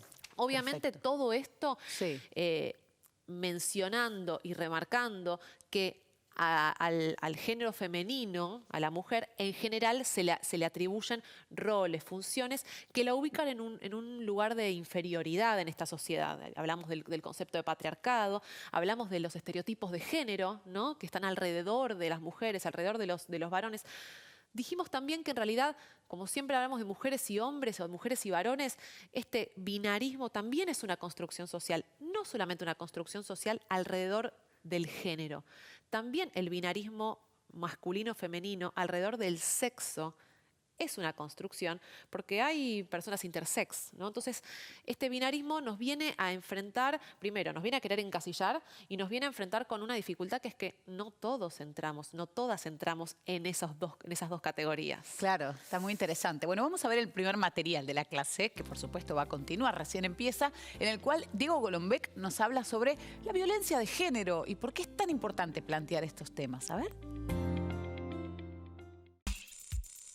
¿Por qué se habla de la violencia de género y por qué se insiste tanto en ella? Mira a tu alrededor. Históricamente, todos hemos sido criados en una sociedad que, de una u otra manera, incorpora el prejuicio de que los varones son superiores a las mujeres, que son más fuertes, que merecen ocupar puestos de mayor poder o jerarquía, hasta que tienen derecho a comportarse como se les cante. La mujer no. Tiene que obedecer, estar en la casa, lavar los platos. Desde hace unas décadas esto está cambiando. La idea es que todos y todas tengan las mismas oportunidades, los mismos derechos. Y ahí entra la idea de eliminar toda discriminación contra las mujeres. Pero hay algo más. La violencia que se basa en el sexo y que llamamos violencia de género. Generalmente se la asocia con la violencia hacia las mujeres, porque históricamente han sido las víctimas de la agresión. ¿Históricamente? Sí, más o menos. Todavía hay muchos ejemplos de que esto sigue sucediendo. ¿Sabes cómo empezamos a solucionar este problema? Aceptando que existe y entendiendo que podemos cambiar la forma en que la sociedad construye los roles de género. Tenemos que comprender que esta manera de relacionarnos entre hombres y mujeres no es producto de la biología, sino una construcción de nuestra sociedad. Es muy interesante, Juli, abordarlo desde el punto de vista de la desigualdad de oportunidades, especialmente en el mundo laboral, ¿no? Exactamente, un poco estos estereotipos de género empiezan y nos muestran estas desigualdades, en donde el género femenino siempre está ubicado en una situación de inferioridad y el masculino de superioridad, un vínculo que es, como dijimos en la clase pasada, son los opuestos y jerárquicos. Claro. En este sentido, lo que me gustaría hacer esta clase, que quizás la clase pasada no lo hicimos, es hacer un recorrido no lineal como lo haríamos en historia, porque estamos en formación ética y ciudadana, pero un recorrido alrededor de la historia. Vamos a empezar hablando, por ejemplo, de una mujer que es fundamental en los estudios de género, que es Simone de Beauvoir. Ella en 1949 escribe un texto que sirve hoy como fundamento del movimiento feminista, por ejemplo, por lo menos de la sociedad europea occidental y, bueno, un poco viene para acá, ¿no? Sí, es importante aclarar que vas a hablar de la sociedad europea occidental porque no estamos hablando ni de los pueblos originarios, ni de sociedades que tienen otras cosmogonías en Asia, en África, no. Estamos hablando de la cultura de la cual heredamos en Argentina la mayor parte de nuestras ideas. Exactamente, digo, existen movimientos feministas que incluso están más invisibilizados, que no forman parte de que no tienen este legado. Pero hoy vamos a adentrarnos en este legado porque además es el que los chicos y las chicas que están un poco metidos en este tema conocen más. Claro, bueno, traje el libro, ¿eh? Buenísimo, del que vas a hablar, el Perfecto. segundo sexo. Bueno, ella un poco lo que dice es que esta desigualdad entre el hombre y la mujer, algo que venimos diciendo, pero está bueno mostrar que esto tiene historia, que hay alguien que lo escribió. De algún lado yo lo estoy diciendo. Bueno, esto viene un poco, esta desigualdad entre el hombre y la mujer es una construcción social, dice ella. Ella lo que dice es, no se nace mujer, se llega a serlo. Y a mí me gusta pensar esta frase en torno a las mujeres, pero también en torno a la construcción de cualquier identidad. No se nace ni mujer ni hombre, no se nace, uno se va construyendo, una se va construyendo. Eso me parece que quizás para la fecha, para hoy, parece algo que quizás para los chicos y las chicas no sea tan novedoso, pero es muy novedoso pensar que la identidad es una construcción social y que no está directamente relacionada con nuestra genitalidad. Claro. Se hace unas preguntas, Simón, en este libro. Les leo dos. ¿En qué habrá afectado nuestra existencia el hecho de ser mujeres? ¿Qué oportunidades exactamente nos han sido dadas y cuáles nos han sido negadas? Ahí está claro por dónde viene, ¿no? Estas preguntas que empiezan a hacerse. Exactamente. Atrás del ser mujer hay un montón de funciones, un montón de estereotipos, un montón de roles que vienen asignados, pero culturalmente. Claro. No es asignado al nacer, no es algo natural, no proviene de la naturaleza. Y por eso está bueno, creo que alivia pensar que podemos empezar a deconstruir, a desnaturalizar, Claro, a cambiar, porque si viene con la naturaleza no tiene solución. Ahora, si es algo que construimos nosotros, lo podemos deconstruir y hacer distinto. Yo pienso cuando era chica que quizás nos daban un bebote para cuidar porque éramos mujeres y hoy podemos decir, bueno, soy mujer, puedo procrear, quiero procrear. Esas son las preguntas que se nos habilitan, entre otras, y que está buenísimo empezar a darnos cuenta que podemos elegir. ¿No? Que hay un marco de elección y también de conexión con nuestra autopercepción, porque no es solamente elijo, a veces es cómo me autopercibo. Bueno, te traje Trajiste unas frases que las estuve mirando de reojo y casi colapso. Bueno, estas frases son frases tomadas de distintas figuras de la historia conocidas, que vas a ver acá mezcladas, y la idea es que las leamos juntas y que podamos interpretar, si querés adivinar, y si no, las vamos pegando, quién las ha dicho. Y para un poco reconocer también estos estereotipos que existen de larga data. Así se formó nuestra cultura, porque además son todos pensadores. Temed el amor de la mujer más que el odio del hombre. La mujer es solo un simple recipiente dotado de una función útil. Las formas de amistad entre el hombre y la mujer están fundadas en la superioridad, como la del padre hacia el hijo, y en general la del mayor hacia el más joven, y la de todo gobernante hacia el gobernado. Si querés, me detengo acá y pienso, ahora vamos a poner ya si querés los nombres, pero lo del recipiente tiene mucho que ver con lo que hablábamos la clase pasada sobre esta cuestión de la belleza, de lo que se le asigna a nuestros cuerpos, ¿no? Claro. Imagínate, y voy a empezar a poner algunos... ¿Quién dijo que la mujer es un recipiente dotado de una función útil? Bueno, esto lo dijo Hipócrates. La dijo alrededor de 400 años antes de Cristo. Tiene larga data de historia. Después tenemos Sócrates. Uy, se cayó. Vamos a levantarlo. No quiere hacerse cargo de su frase. No quiere hacerse cargo Sócrates de su frase. La primera que mencionaste la dijo Sócrates. Y la tercera, Aristóteles. ¿Seguimos? ¿Te parece? Sí. Fundadas en la superioridad. O sea, ya Aristóteles, piensen que ellos fundaron nuestras ideas. No es que son filosofía futbolistas. Son... que también igual influyen en las ideas que tenemos, pero ellos directamente escribieron libros en los cuales después se basó todo el pensamiento moderno de Occidente. Absolutamente. Bueno, a las niñas no les gusta aprender a escribir y a leer, y sin embargo siempre están dispuestas a aprender a coser. ¿Les pasa a ustedes, a las chicas que nos miran, que no les gusta ni aprender a escribir ni aprender a leer, pero les encanta aprender a coser? Yo no sé coser. Creo que nunca cosí. Lo dijo Rousseau. La dijo Rousseau. También él es una figura fundamental en la modernidad, que para algunas cuestiones es interesante pensarlo como un revolucionario. Sí, lo vimos con Carla el otro día en la Revolución Francesa, como él planteó muchas de las ideas que acompañaron la Revolución Francesa. Pero fíjate que a pesar de eso, toda la mirada de género de la historia la podemos hacer hoy. Claro. ¿Por qué? Porque antes esto no era un tema de agenda. Claro. Está bueno pensar a esta misma historia que ustedes capaz ven en la clase de historia, bueno, pensarlo con una mirada de género desde la actualidad. Claro. Seguimos. El fuerte de la mujer no es saber, sino sentir. Saber las cosas es tener conceptos y definiciones. Y esto es obra del varón. Bien, toda esta cuestión vinculada a la emocionalidad, ¿no? Lo que decíamos, el estereotipo de relacionar la mujer con lo emotivo y el hombre con las ideas. Bien, la dijo Ortega y Gasset. Y el último, ya lo voy poniendo y si querés le lees. Las mujeres son de cabellos largos e ideas cortas. Bueno. Yo tengo el cabello corto para eso, para tener ideas largas. Exacto. Divino. Mañana me voy y me corto el pelo. Bien. Bueno, no hace falta porque todo esto lo que tenemos que hacer justamente es mirarlo con ojos críticos. Son frases, como decía, frases de la historia.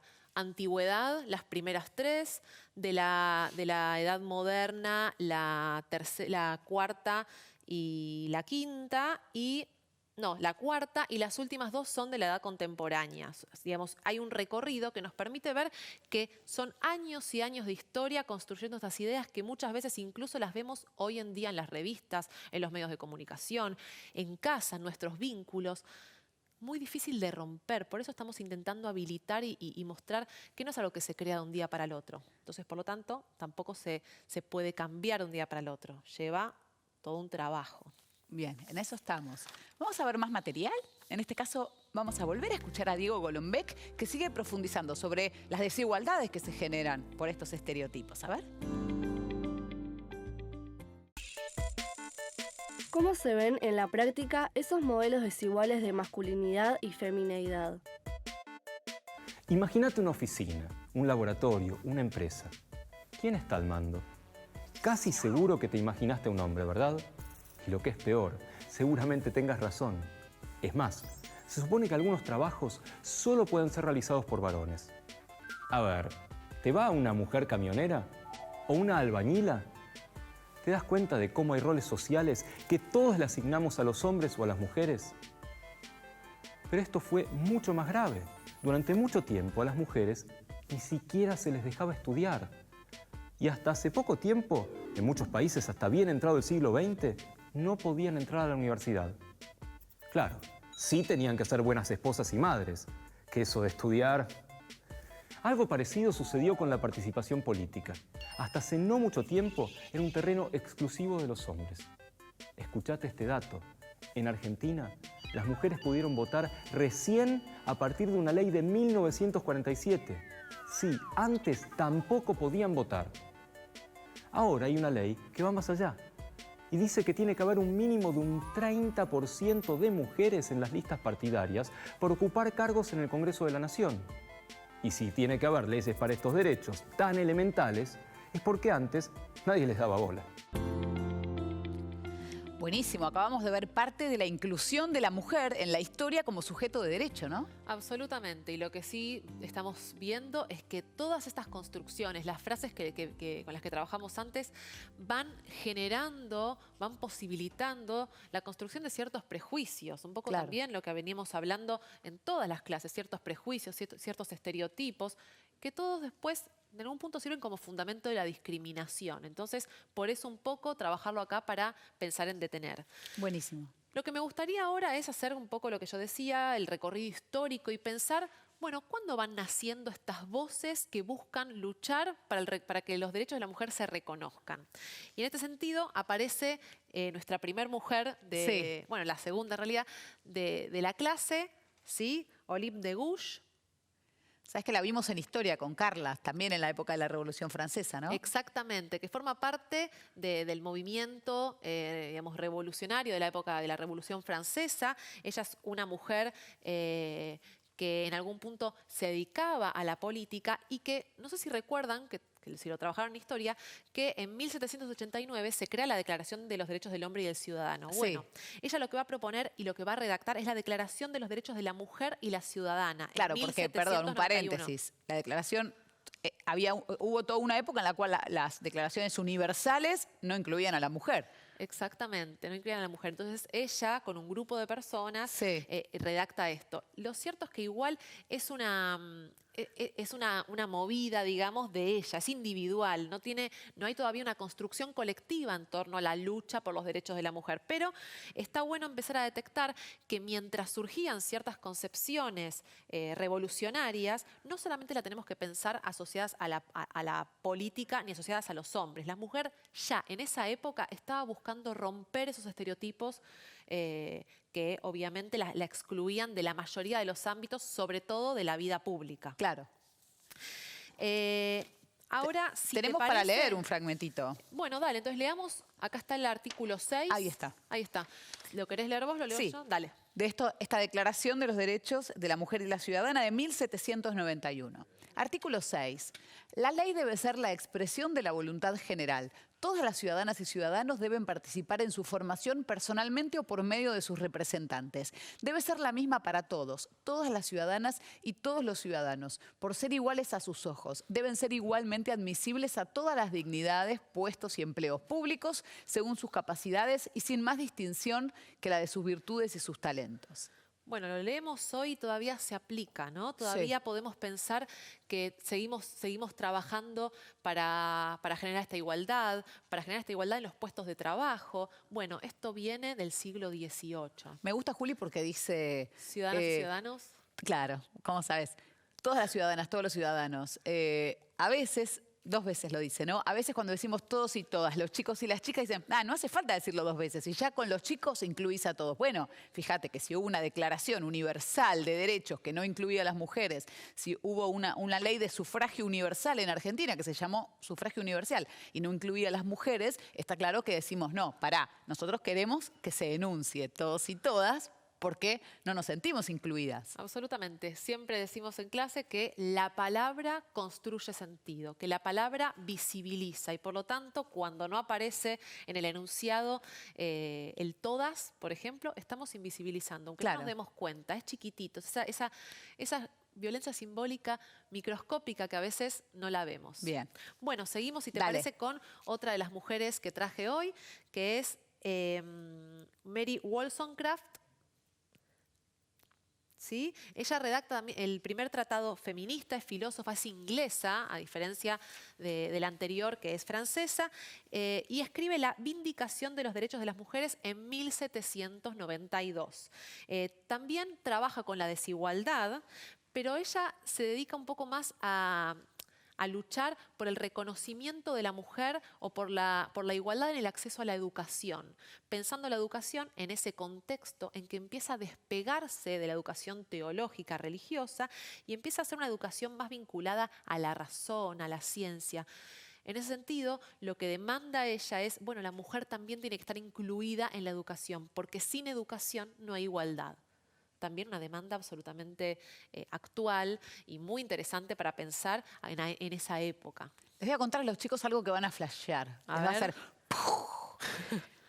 Mary Wollstonecraft es la mamá de Mary Shelley, que es la mujer que escribió Frankenstein y que de alguna manera dio inicio al género de ciencia ficción. Lo que acabamos de ver, ¿se acuerdan? La tapa de Frankenstein. Bueno, esa escritora es hija de esta mujer que decía que era tan importante educar a las mujeres. Decime si no hay una relación ahí. Absolutamente, absolutamente. Y nosotras lo sabemos, en este programa entendemos que la educación es fundamental, que la educación nos da libertad y por lo tanto tiene que ser para todos y todas. Mirá, si esta mamá hubiera dicho, no, mi hija que aprenda a coser, total es mujer, nos hubiéramos perdido, por ejemplo, de este clásico, Frankenstein, y ella se hubiera perdido de ser una gran autora. Absolutamente. Bueno, ¿hacemos un recreo? ¿Qué les parece? Enseguida seguimos, porque tenemos mucho más en esta clase tan interesante con Juli. Pero vamos al patio imaginario, mirar pajaritos, voy al baño. Ya vengo, recreo.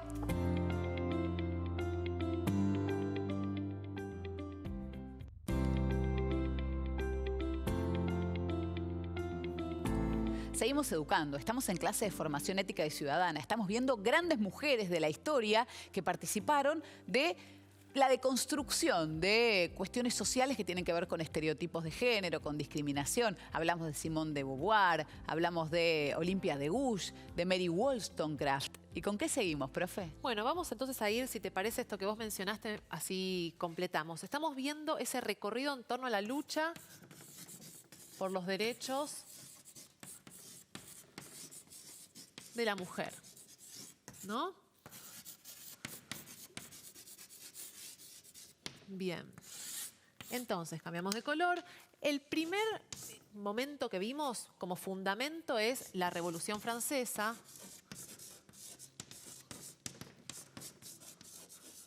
Y toda la época del siglo XVIII, ¿no?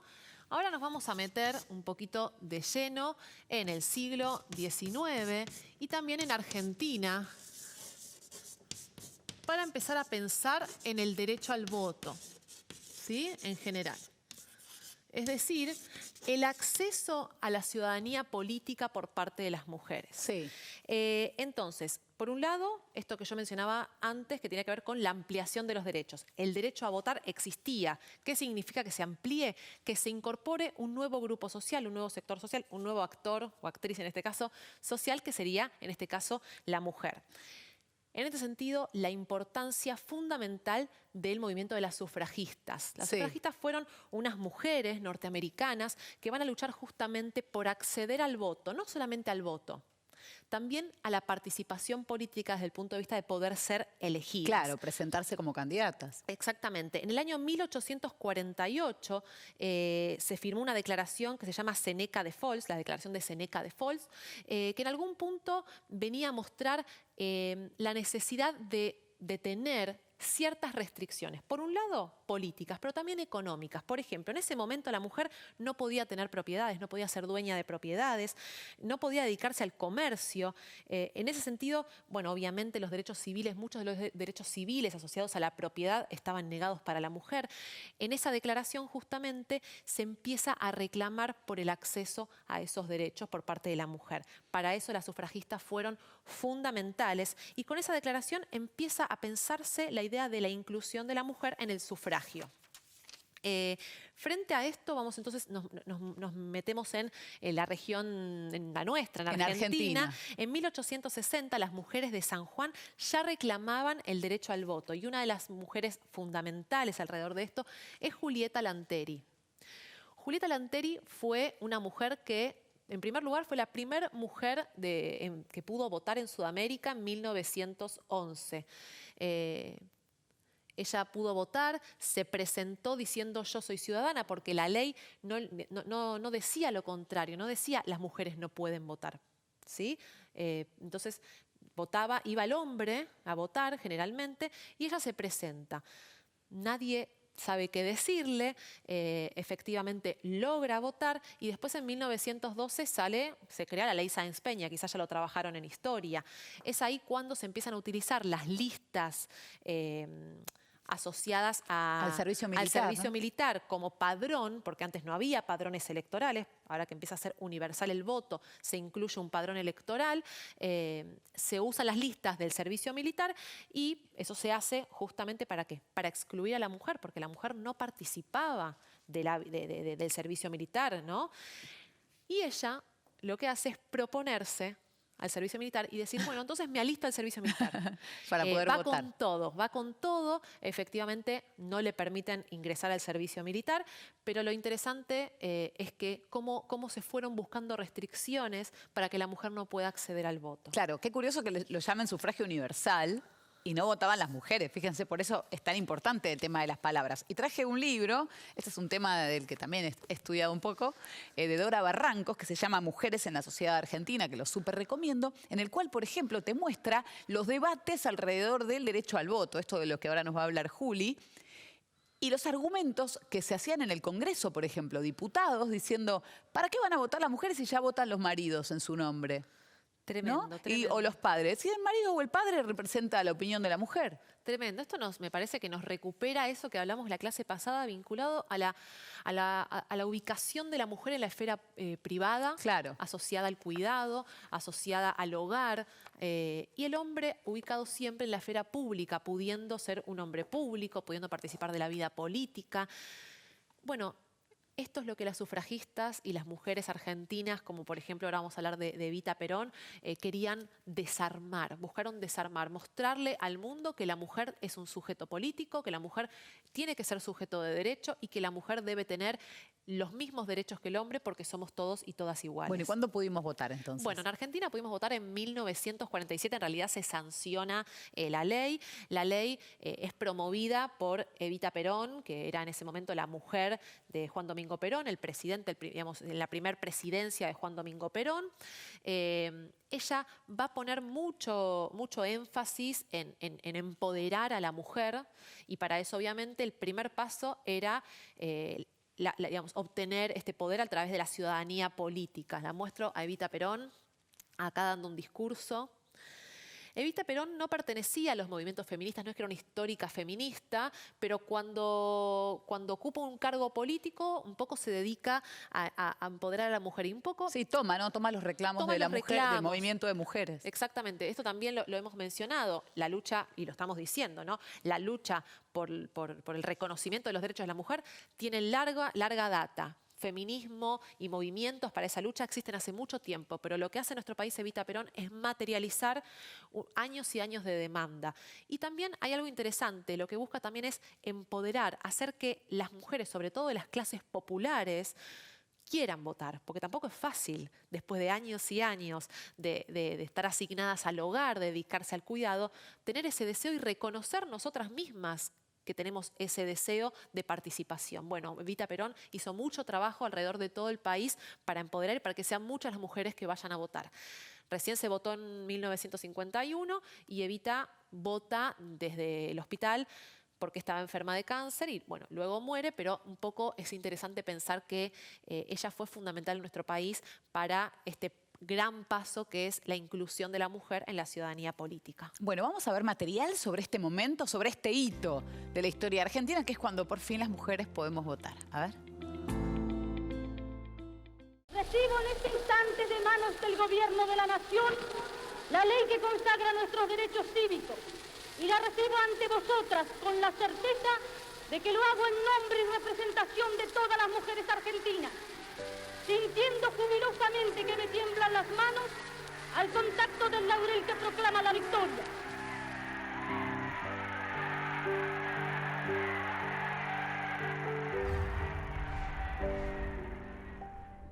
Parece un domingo más para la mayoría de las argentinas. Sin embargo, es un día histórico.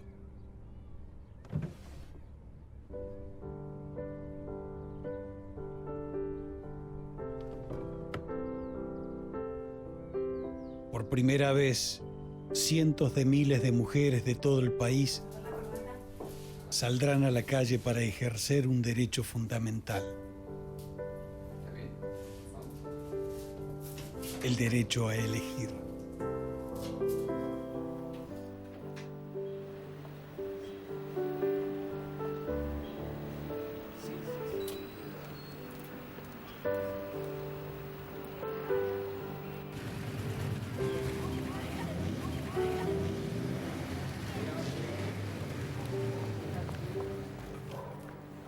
Una conquista que llevó más de medio siglo de lucha y que es el primer paso hacia la igualdad total de derechos entre los varones y las mujeres.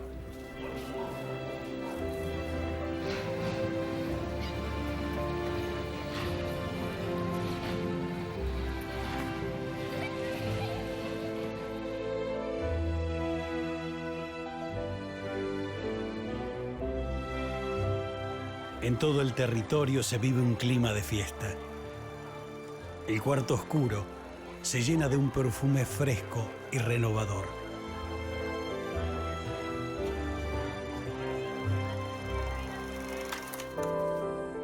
Después de 50 años de lucha, la mujer obtuvo la igualdad de voto ante el hombre. Las palabras y las acciones de importantes figuras como Julieta Lanteri, Elvira Rawson de Delepiane, Alicia Moró de Justo, Victoria Ocampo y Eva Perón permitieron que el derecho a votar se convirtiera en realidad. Esta victoria en materia de derechos civiles inauguró una etapa de nuevas conquistas. Les dio fortaleza para continuar con la lucha por alcanzar la igualdad en todos los niveles de la sociedad.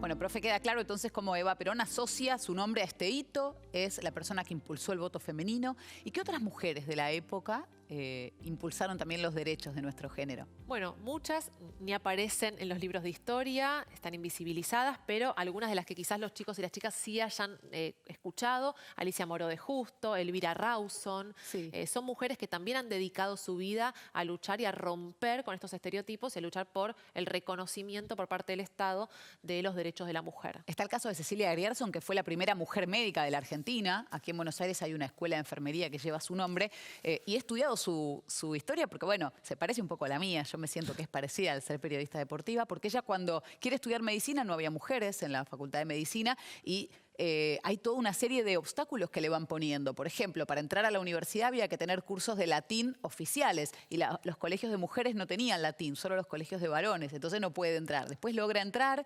estudia y cuando se recibe le costaba mucho que, por ejemplo, poder atender varones, no la dejaban atender varones.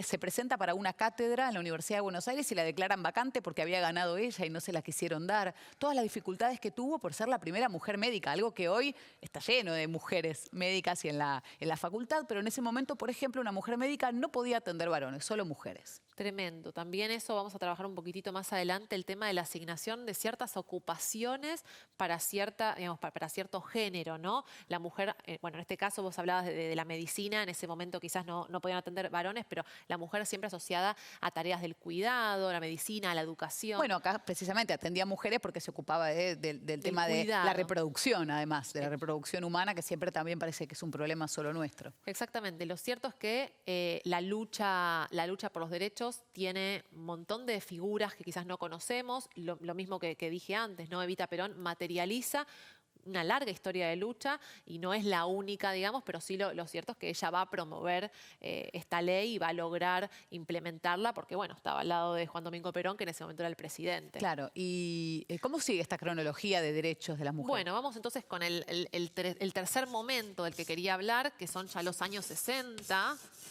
y hablamos del derecho a la planificación familiar. Acá en Argentina, ¿no? ¿Y qué es esto, Juli? Bien, el derecho a la planificación familiar tiene que ver con el derecho a obtener información para elegir, no solamente información, también ciertos cuidados, para poder elegir qué tipo de familia quiero construir. ¿Sí? ¿Cuántos hijos quiero tener? Si quiero engendrar o no quiero engendrar.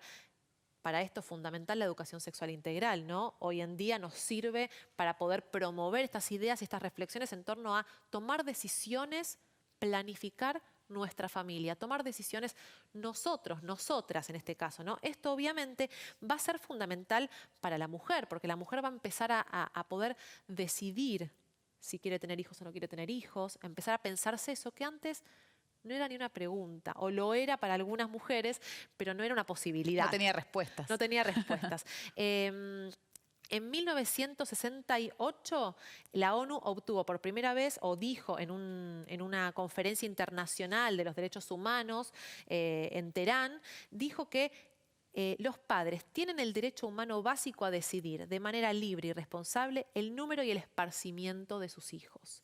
Esto quiere decir que se empieza a posibilitar y el Estado tiene que ser garante justamente de esta posibilidad de tomar decisiones sobre nuestra propia familia. Sí, básicamente tiene que ver con la anticoncepción, ¿no? Poder decidir en qué momento sí quiero quedar embarazada. Exactamente, también otras cuestiones vinculadas a la reproducción asistida como la fecundación Claro. in vitro. Hay un montón de cosas que son interesantes para mencionar en relación a la decisión de si quiero tener hijos, si no puedo y quiero, si no quiero todavía, si no quiero nunca. Bueno, todo eso es lo que se habilita a partir de los años 60 como reflexión. Bien, buenísimo. Y llegamos a los debates más actuales que tienen que ver con el mundo laboral, que enseguida vamos a ver. Pero ¿qué te parece si lo presentamos con un material? Dale. Los reclamos actuales del movimiento de mujeres y de las mujeres en general en cuanto al mundo del trabajo. A ver.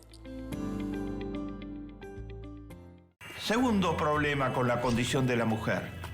La mujer ha entrado masivamente al mercado de trabajo. Y esto es un avance muy importante. Ya hace un tiempo que la mujer entró a los colegios, a las universidades, y hoy la matrícula de mujeres supera la de los hombres en muchos países del planeta. Y las notas de las mujeres son iguales o mejores que las de los hombres. Tiene todos los elementos para entrar al mercado de trabajo. Y ha entrado masivamente al mercado de trabajo. Pero un momentito, ¿eh? Las mujeres trabajan en trabajos inferiores. No están en las posiciones altas y medias representadas de igual manera que los hombres.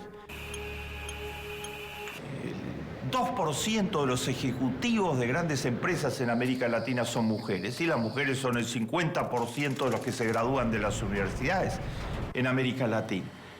Menos del 8% de los alcaldes de América Latina son mujeres. Y las mujeres tienen todas las calidades para brillar y destacarse políticamente. En los trabajos, además, se le paga menos a una persona por ser mujer que por ser hombre, del 10 al 30% menos a igual responsabilidad e igual cargo por ser mujer. ¿Y qué pasa, Juli, en el mercado laboral argentino? Bueno, un poco decíamos, ¿no? Todo esto que se está construyendo, toda esta lucha en torno a los derechos de la mujer, todavía sigue vigente, todavía hay que seguir trabajando en eso y lo vemos en el mercado laboral argentino actual, esta desigualdad. Vamos a ver algunos gráficos para mostrar un poquito cómo es la confección o la ubicación, por ejemplo, de las mujeres y los hombres en relación a la rama de ocupación. Hago una aclaración, son tomadas del INDEC, son del 2012, 2013, si bien son viejas, bueno, se utiliza como recurso el último censo que fue en el 2010, ¿sí? Bueno, este gráfico lo que nos muestra es que, por ejemplo, los varones participan mucho más de la industria que las mujeres. En la construcción ya no hay casi mujeres participando. Miren lo que es el trabajo doméstico, ¿no? La participación de la mujer, abismalmente la diferencia con la Obviamente participación el del rojo hombre. son las mujeres, ¿no? Y el azul los varones. Sí, si se llega a ver acá lo dice. Y bueno, y en la enseñanza, si bien hay hombres, lo vemos acá en Seguimos Educando, que hay muchos profes varones, todavía siguen primando las mujeres, un poco teniendo en cuenta esa asociación que se hace entre la educación, el cuidado, ¿no? la cuestión más maternal de la educación, que estamos un poquito intentando despegarlo de ahí. Claro. Y por último, acá vimos el tema de la rama de ocupación. Y perdón, tiene que ver también con que por ahí los salarios son más bajos, ¿no? En los empleos feminizados, en las ramas feminizadas. Exactamente, las ramas feminizadas son más bajos. Además, la mujer históricamente no puede acceder a cargos altos en su rama laboral. Claro. Y también, obviamente, las mujeres antes no, digamos, antes en la escuela secundaria, las mujeres podían terminar la secundaria y ya tenían un título de educadoras. Y como antes en la universidad era raro que la mujer participe, directamente se dedicaba a la educación. Entonces, en un principio, la educación fue como uno de los primeros sitios en donde la mujer empezó a trabajar, ¿no? Bien. Y después este cuadro que traje, que está vinculado a las actividades de trabajo doméstico no remunerados, lo que pasa en casa, ¿no? Lo que se hace y lo que no se hace en casa. Fíjense acá, los varones participan del trabajo doméstico en un 57,9%. O sea, penitas más de la mitad. Exactamente, alrededor de 3,4 horas como promedio, tiempo promedio. Y la mujer, la tasa de participación es de un 88,9%. La mayoría de las mujeres son las que se encargan del trabajo doméstico no remunerado. Lo llamamos trabajo porque justamente entendemos que además en esta situación, en la actualidad, muchas de las mujeres, además de salir a trabajar por un sueldo, hacen un trabajo que no está remunerado, que no es pago, ¿no? ¿Cuántas horas por día? 6,4 horas por día. Bueno, en este sentido es como una doble carga, ¿no? De la mujer que cuando termina de trabajar para ganarse su salario, llega a su casa y además tiene ese trabajo que hacer no remunerado. Claro, y eso le impide ocuparse mejor de su trabajo, poder hacer algún curso, Poder crecer, poder inventar, imaginarse cosas para aportar en el mundo laboral. Exactamente, más si es una familia que tiene hijos e hijas. Sí. Bueno, entonces ya un poquito recorrimos toda la clase de hoy en torno a los derechos de la mujer, la lucha por los derechos de la mujer. Me gustaría hacer un breve repasito para hilar los conceptos de la clase pasada y esta. En primer lugar, trabajamos con la concepción de sexo y género. Esto vinculado el género a una construcción social. A esa construcción social o a esa genitalidad de la noción de sexo se le asignan ciertos roles, ciertos estereotipos de género. Acá lo dice. La lucha de los movimientos feministas para romper con esos estereotipos y para ubicar a la mujer en una situación de igualdad con respecto al hombre y entender también que incluso muchas veces se necesitan políticas públicas para la mujer, específicamente porque esa desigualdad existe. Y retomamos también un poco cómo hilar todo esto en las desigualdades de hoy, cómo pensar que es necesario seguir participando, la participación ciudadana es necesaria hoy en día porque todavía hay cuestiones que siguen funcionando de este modo y que todavía tenemos que seguir luchando para modificarlas. Bien. Entonces nos trajiste una actividad, ¿no? Una actividad para hacer en casa, a ver si sale. Les traje, tendrían que copiar esto en un cuaderno. Le van a poner, van a tomar lo que quieran, pero yo diría una semana. Van a poner el día, ¿no? Lunes, martes, miércoles, jueves, viernes. Las personas que viven en su casa pueden ponerle el nombre, o mamá, papá, hermano, hermana mayor, lo que quieran. Le ponen el nombre en cada columna. Y después el tiempo que dedica cada persona al servicio de trabajo, digamos, la parte del trabajo doméstico de la limpieza, El trabajo doméstico de cuidado de personas, por ejemplo, si hay algún abuelo, alguna abuela, algún niño que haya que cuidar. En el ámbito de la cocina, quién se dedica y cuánto tiempo. El trabajo remunerado, que es el momento en que salen a trabajar. Salir a laburar. Bueno, hoy puedes laburar desde tu casa, pero digamos para afuera. Exactamente. Los estudios y el tiempo de ocio. La idea es que sobre cada persona vayan reconociendo día a día, es solamente una semana. Día a día, cuánto tiempo le dedican a cada una de estas tareas y después a ver si le sale con el profe de matemática, hacer una cuenta y sumar para darse cuenta a qué rama de todas estas se dedica más cada uno de los integrantes y cada una de las integrantes del hogar. Claro, es muy probable que esa estadística que te contó Juli la puedas ver en tu propia casa. Exactamente, ese es el objetivo. Buenísimo. Bueno, muchas gracias, Juli, por esta clase. No, por nada. Nos vemos la próxima. Nos vemos la próxima. Dale. Bueno, bárbaro. ¿Qué les parece si hacemos un recreo? Porque acuérdense que esta clase se terminó, pero que en un ratito leemos por leer, leemos porque sí. Así que te esperamos enseguida, pero primero recreo y ya venimos.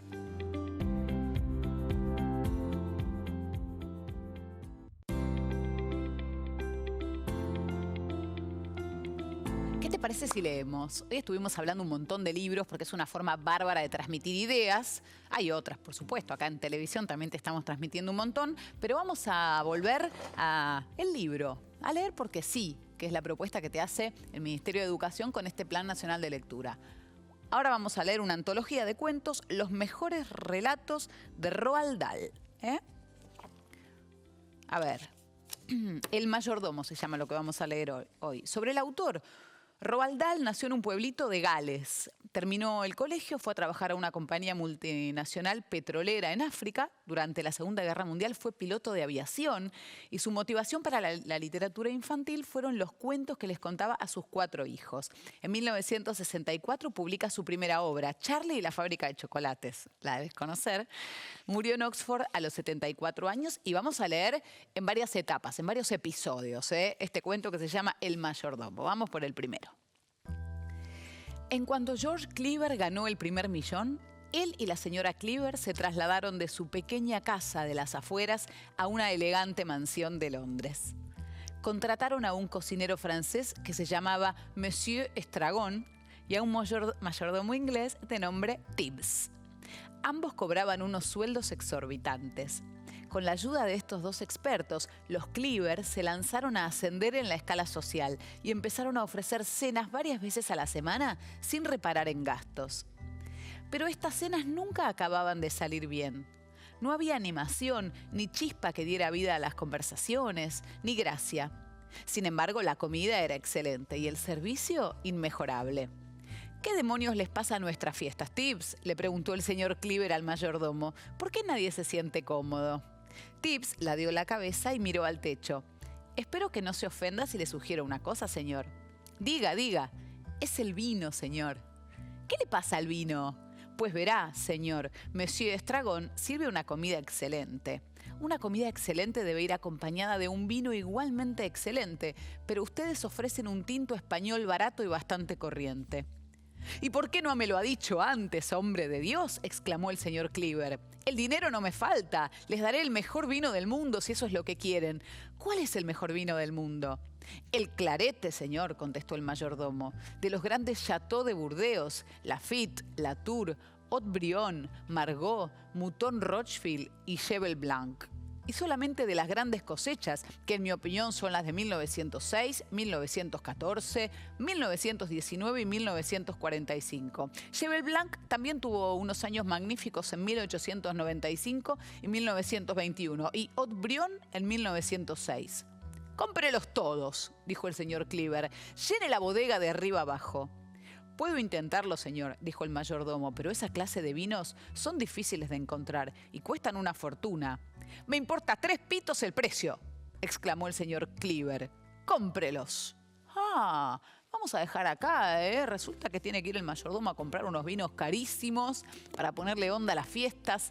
Vamos a ver cómo sigue esta historia, pero van a tener que esperar hasta mañana porque nos gusta dejar un poquito el suspenso. ¿Querés comunicarte con nosotros? Mirá, te voy a decir en qué redes lo puedes hacer. A ver, en Instagram, @seguimoseducando. En Twitter, @seguimoseduc. Tenemos una plataforma que es una maravilla, que tiene todos estos programas, tiene ejercicios, tiene cuadros sinópticos, tiene películas, tiene podcast, tiene de todo, que es seguimoseducando.gov.ar. Ahí podés meterte para aprender y estudiar y también para pasar tu tiempo libre, ¿eh? Porque hay de todo y no consume datos, es gratis.